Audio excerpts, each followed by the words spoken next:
আসসালামু আলাইকুম ওয়া রাহমাতুল্লাহি ওয়া বারাকাতু। এই মাত্র একটা সাইকেল আমরা বিক্রি করলাম, 12 ইঞ্চি সাইকেল সোলেক্সের রোড 3। ভাই সাইকেলটা, আচ্ছা ভাই তোমার নামটা বলো। রাফি ভাই, কেমন আছেন? আপনি যে সাইকেলটা নিলেন, সাইকেলটা কি পছন্দ হয়েছে আপনার? পছন্দ হয়েছে। কার জন্য নিলেন?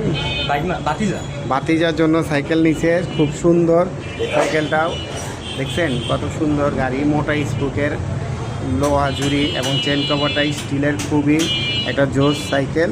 এটা আমরা মূলত 6 বছরের গ্যারান্টি দিয়ে থাকি, 1 বছর সার্ভিস ফ্রি। যারা নিতে ইচ্ছুক চলে আসবেন ফ্রেন্ড সাইকেল স্টোরে, 13 বাই কাজী আলাউদ্দিন রোড। সবাই ভালো থাকেন, সুস্থ থাকেন এবং ভাতিজার জন্য দোয়া করি যাতে সুন্দরভাবে বড় হয় এবং বাপ মার সুনাম আরও বৃদ্ধি করে। আল্লাহ হাফেজ। আসসালামু আলাইকুম ওয়া রাহমাতুল্লাহি ওয়া বারাকাতুহু।